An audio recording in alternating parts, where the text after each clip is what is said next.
زکات ما این نسخه های است برای درمان. چه وقت نتیجه میدهد؟ چه وقت ما را از آتش جهنم نجات میدهد؟ که در کنار این همون موارد را که خدا پرهیز کرده ما پرهیز کنیم.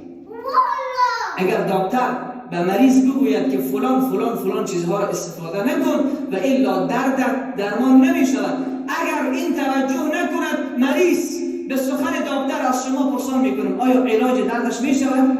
نمی شود. الله در کنار این که به ما گفته نماز بخوان، گفته زنا نکن، روزه بگیر، دزدی نکن، حج بکن، قتل نکن. هر عبادت را که الله انجام به ما دستور داده که انجام بدیم، در کنارش چیز را منع کرده. پس اگر کسی که مریض است نخواهد که جور شود، نمی شود. چون ابو جهل نخواست که جور شود، نشد. ابو لهب نخواست که جور شود، نشد. انسانهایی که گمراه هستند و ظالم هستند و فاسق هستند نمیخواهند که خوب شود، نمی شود. بنابراین سروران من رسول معظم اسلام صلی الله علیه و سلم فرمود به حضرت معاذ بن جبل که انسانها را در داخل جهنم به صورت انداخته نمی شود الا حصائد السنتهم، مگر زبانشان از اونها را به جهنم می اندازد. زبانشان از اونها را به جهنم می اندازد. خواهش من از جوانان عزیز من است، از پدران بزرگوار، که مراقبت زبان خود را بکنند.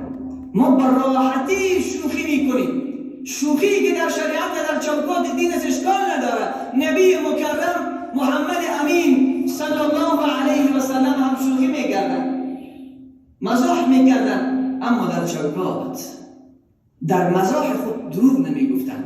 امروز ما با شوخی خود دروغ میگیم. این یک گناه زبان است، یک گناه زبان دروغ گفتن است که الله جل مجلاله در قرآن به صراحت اعلام میکنه الا لعنت الله علی الکاذبین، لعنت خدا بر دروغگویان. این چقدر خطرناک است.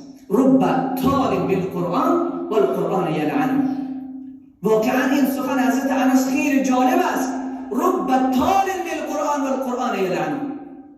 چه بسیار از مردمانی که قرآن باز میکنن، با چشم پر از اشک قرآن میخوانند، با آواز زیبا قرآن میخوانند، در مجلس قرائت حسن قرائت قرآن اشتراک کردن، بسیار خوب قرآن میخوانند، هزاران نفر هم اشتراک کردن، به اونها بارک الله میگه، احسنته میگه. اما این سخن حضرت انس را خوب گوش کنید. رب طالب للقرآن والقرآن یلعنه. امروز شاید جوانان باشند که قرآن بخوانند، علما باشند که قرآن بخوانند، حافظان قرآن میخوانند، تبلیغی ها قرآن میخوانند. شما جوانان شاید قرآن بخوانید، اما حضرت انس میگوید بسیار قاریان هستند.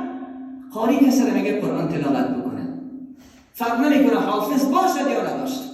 رب طالب للقرآن، بسیار قاریان هستند که قرآن میخوانند، در وقت خواندن قرآن اونها را لعنت میکنه. قرآن میخوانند ولی قرآن اونها را لعنت میکنه. چرا؟ به خاطر که قرآن میخوانند اما با آنچه که قرآن گفته عمل نمیکنند. قرآن میخوانند ولی تأثیر در قلبشان ندارد. قرآن میخوانند هنوز راحت گناه میکنند. قرآن میخوانند هنوز راحت خیانت چشم دارند، هنوز راحت دروغ